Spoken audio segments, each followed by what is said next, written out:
Hello friends, Assalamu alaikum. Welcome back to Tax 101 by Sakin. So আমরা last ভিডিওতে দেখেছিলাম যে হচ্ছে আমরা কিভাবে ইনকাম ট্যাক্স রিটার্নে ইনকাম পার্টটা where the income earners are salaried people employment কিভাবে ফিল আপ করতে হয়। সো আজকে আমরা বেসিক্যালি আরো কিছু কমন ফিচার্স দেখবো ইনকামের, so which is basically income from rent দেখবো, তারপরে ইনকাম ফ্রম এগ্রিকালচার দেখতে পারি, তারপরে ফাইন্যান্সিয়াল অ্যাসেটস যদি থাকে সেটা আমরা আজকে এই ভিডিওতে আমরা কভার করবো ইনশাআল্লাহ। So let's go straight to the topic. Alright, so আপনারা দেখতে পাচ্ছেন আবার ফার্স্ট পেজটা যখন আপনি সাইন ইন করবেন রেগুলার ই রিটার্নে। সো এইখানে হেডস অফ ইনকামে if you have income from rent তাহলে আমরা এটা ক্লিক করব। ইনকাম ফ্রম ক্যাপিটাল গেইনস এটা আজকে আমরা দেখতে পারি, and income from financial assets আমি ধরে নিলাম একজন পার্সন তার হচ্ছে রেন্ট বাসা ভাড়া থেকে আয় আছে, capital gains which is trade of property সেটা থেকে আমরা কিভাবে আমরা বুক করবো সেটা দেখতে পারি, এবং income from financial assets for example আপনার ফিক্সড ডিপোজিটস আছে, আপনার সঞ্চয়পত্র আছে, আপনার ডিপিএস আছে, এই ধরনের ফাইন্যান্সিয়াল অ্যাসেটস এর আয়টা আমরা কিভাবে বুক করতে পারি ইনকাম ট্যাক্স রিটার্নে সেটা আমরা এখন দেখবো। Okay, let's go.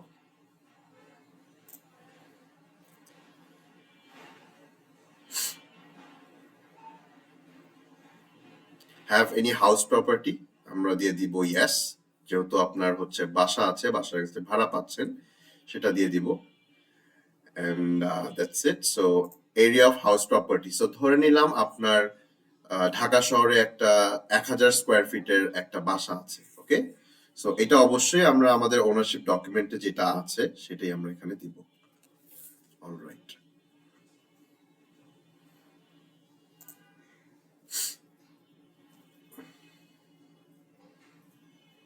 Okay, so আমরা এখন দেখবো হচ্ছে সবার আগে ইনকাম ফ্রম রেন্ট। এখানে চলে আসছে আপনার ইনকাম কোথা থেকে আছে, ইনকাম ফ্রম ফাইন্যান্সিয়াল অ্যাসেটস আছে, income from rent and capital gain. So আমরা ইনকাম ফ্রম রেন্টটা আগে দেখে নিচ্ছি।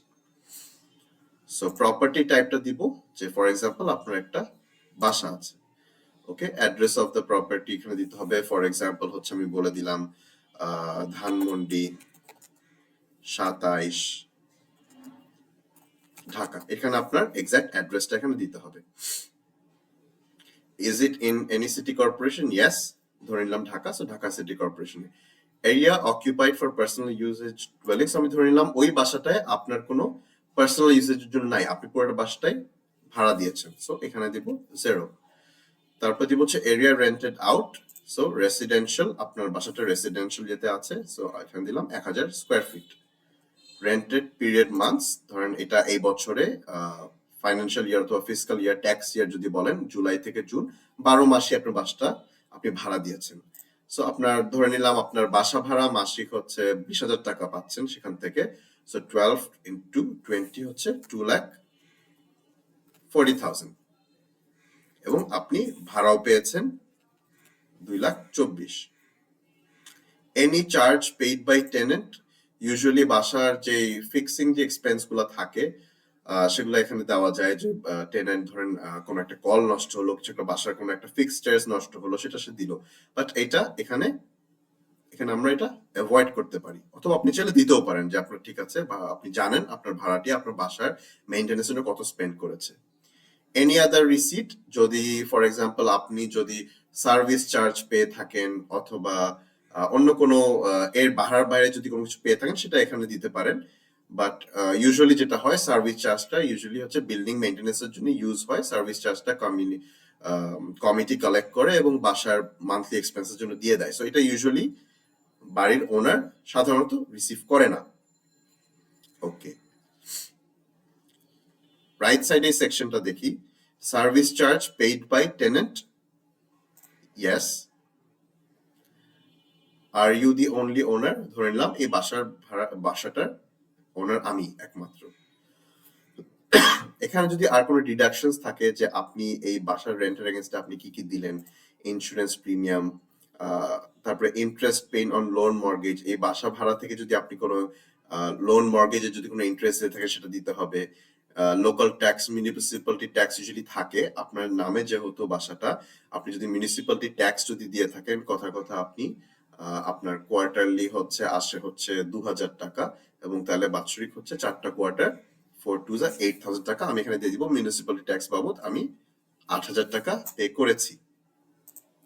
এবং এইখানে যে রিপেয়ার কালেকশন এক্সেট্রা আছে, এটা ট্যাক্স রিটার্নে অটো ক্যালকুলেটেড হয় যে আপনি যদি বাসা ভাড়া দিয়ে থাকেন তাহলে সেটার এগেনস্টে রিপেয়ার এবং এর জন্য আপনি কত টাকা ইউজুয়ালি মেইনটেনেন্সের জন্য খরচ করে থাকেন, এটা মানে অটোমেটিক চলে আসছে, এবং এটা ট্যাক্স অ্যালাউড। সো এইটার উপর আপনার ট্যাক্স হবে না। সো আপনার টোটাল রেন্টাল ইনকাম যেটা 2,40,000, সেটা থেকে 60,000 টাকা is tax exempted income. Okay. Unadjustable advance যদি কোনো কিছু থাকে, যে আপনাকে অ্যাডভান্স দিল, ফর এক্সাম্পল সিকিউরিটি ডিপোজিট দিল, সেটা আনঅ্যাডজাস্টেবল থাকে, যে আপনার বাসা ভাড়ার সাথে অ্যাডজাস্ট হবে না, সেটা এখানে দিবেন। এই so total rent, so basically 2,40,000 থেকে 68,000 টাকা হচ্ছে আপনার অ্যালাউয়েবল এক্সপেন্স, যেটার উপর ট্যাক্স হবে না। এটা বাদ দিয়ে আসে আপনার টোটাল রেন্টাল ইনকাম 1,72,000, আপনার বাৎসরিক রেন্টাল ইনকাম, যেটার উপরে ট্যাক্স ক্যালকুলেশন হবে। অলরাইট, সো এই পার্টটা আমাদের শেষ। সো আমরা হচ্ছে সেভ ড্রাফট করে নিলাম। ওকে, সেভ ড্রাফট করতে দিল না বিকজ এখানে any charge paid by tenant আমি এখানে 0 রাখতে হবে। Okay, save draft. আরেকটা কিছু ফিল, এনি চার্জ, সরি, এই ফিল্ডগুলো value should be, okay sorry, আমরা এখানে দিয়েছি service charge is paid by tenant. Yes, so service charge ধরেন 2,000 টাকা করে, 12,000 টাকা। Yes, alright, so total allowable deduction 71। এখন আপনার হচ্ছে টোটাল ট্যাক্সেবল রেন্টাল ইনকাম হচ্ছে 1,80,000 টাকা। So this was an example. আপনারা আপনাদের রেন্টাল ইনকামটা এভাবে ফিল আপ করতে পারেন।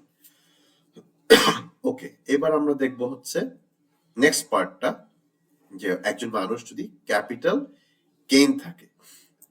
ক্যাপিটাল গেইনটা কি? ক্যাপিটাল গেইন হচ্ছে আপনি ফর এক্সাম্পল আপনার কোনো ক্যাপিটাল অ্যাসেটস, ফর এক্সাম্পল কোনো ল্যান্ড প্রপার্টি যদি সেল করে থাকেন, সেটা থেকে যদি কোনো প্রফিট, লাভ থাকে, আপনার কস্টের চেয়ে আপনার সেলিং প্রাইস বেশি, তাহলেই সেখানে প্রফিট, তাহলে সেই ক্ষেত্রে আমরা এটাকে বলি ক্যাপিটাল গেইন। ওকে, তাহলে আমি ধরে নিলাম আপনি হচ্ছে ট্রান্সফার অফ ল্যান্ড করলেন, যেটা ইউজুয়ালি খুব কমন থাকে, যে আমাদের ইনহেরিটেড অথবা কেনা ল্যান্ড হচ্ছে ঢাকার ভিতরে কিংবা ঢাকার বাহিরে, গ্রামে যদি অনেকের ল্যান্ড থাকে, সেগুলো ইউজুয়ালি আমরা কেনা বেচা করে থাকি, সেটার লাভটা এখানে আমাদের দিতে হবে। ওকে, ডেসক্রিপশন অফ দ্য প্রপার্টি আমি বলে নিলাম হচ্ছে ল্যান্ড প্রপার্টি অ্যাট যশোর। ওকে, এখানে ইউজুয়ালি আরো ডিটেল দিতে হয়, যশোরের কোন জায়গায় আপনার কি ধরনের ল্যান্ড আছে, সেখানে আপনি ডিটেলস এখানে লিখতে পারবেন। টোটাল এরিয়া ধরে নিলাম আপনার হচ্ছে 10 ডেসিমালস অফ ল্যান্ড আছে। ওকে, 10 ডেসিমাল মানে 10%। আপনি চাইলে এখানে আপনার যদি একরে হিসাব থাকে, আপনার ডকুমেন্টস অনুযায়ী, আবার বলছি, আপনার ডকুমেন্টস অনুযায়ী এখানে ইনফরমেশন বসাতে হবে। সো আমি শতাংশ which is ডেসিমাল ধরে আমি আগাচ্ছি। ডেট অফ অ্যাকুইজিশন আমি এখানে ধরে নিলাম এই ল্যান্ডটা আপনার নামে হয়েছে ধরেন আরো 2 বছর আগে। হ্যাঁ, সো আমি ফর এক্সাম্পল দিয়ে দিলাম 1 জুলাই 2023-এ আপনার এই ল্যান্ডটা আপনি পেয়েছেন, অ্যাকোয়ার করেছেন। সো আপনি তো এখন এই ল্যান্ডটা এখন সেল করছেন। সো যদি সেল করে থাকেন, অবশ্যই এইখানে যাকে সেল করছেন তার টিনটা লাগবে। আপনার যেরকম একটা ইটিন আছে, তারও এরকম একটা ইটিন আছে অবশ্যই, সেই ইটিন নাম্বারটা এখানে দিয়ে দিবেন। সো আমি এখানে ফর এক্সাম্পল দিয়ে রাখলাম একটা স্যাম্পল। সেল ডিড নাম্বার, আপনি যে বিক্রি করছেন নিশ্চয়ই একটা জমির সেলের একটা ডকুমেন্ট করেছেন, সেই এগ্রিমেন্ট স্ট্যাম্প পেপারের সেল ডিড নাম্বারটা এখানে বসাতে হবে। আমি এখানে একটা স্যাম্পল নাম্বার বসে দিলাম। Date of sale deed, so আপনি কত তারিখে এই অ্যাসেটটা সেল করেছেন। সো আমি ধরে নিচ্ছি আপনি অ্যাসেটটা একটা এক্সাম্পল দিয়ে আপনি 1 এপ্রিল 2025-এ এই অ্যাসেটটা আপনি সেল করেছেন। Sub registrar office, so sub registrar অফিসের ডিটেলসটা এখানে দেখতে হবে যে আপনি কোন অফিসে রেজিস্ট্রেশন করে ডকুমেন্টেশন করে এই অ্যাসেটটা সেল করেছেন। ওকে, আমি আপাতত দিয়ে রাখলাম হচ্ছে যশোরের কোনো সাব রেজিস্টার। ওকে, সেল ডিড ভ্যালু, সো আপনি যে বিক্রি করেছেন এই এটার ভ্যালু কত। আপনি ফর এক্সাম্পল আপনার ধরে নিলাম পার ডেসিমাল আপনি যখন এটা কিনেছেন অথবা গিফট পেয়েছেন অথবা ইনহেরিট করেছেন ফ্রম প্যারেন্টস, এটার দাম ছিল কথার কথা 1 লাখ টাকা পার ডেসিমাল, তাহলে হচ্ছে 10 ডেসিমাল হচ্ছে 10 লাখ টাকা। কিন্তু আপনি যখন এখন সেল করছেন, এটা সেল ডিড ভ্যালুটা হচ্ছে 12 লাখ টাকা। সো আমি সেল ডিড ভ্যালু দিয়ে দিলাম 12 লাখ টাকা। So excess amount received over deed value, এখানে আমরা জিরোই রাখি। আমরা ধরে নিচ্ছি আপনার ডিড ভ্যালুতে যা আছে, যা ডকুমেন্ট করেছেন সেই দামে সেল করেছেন।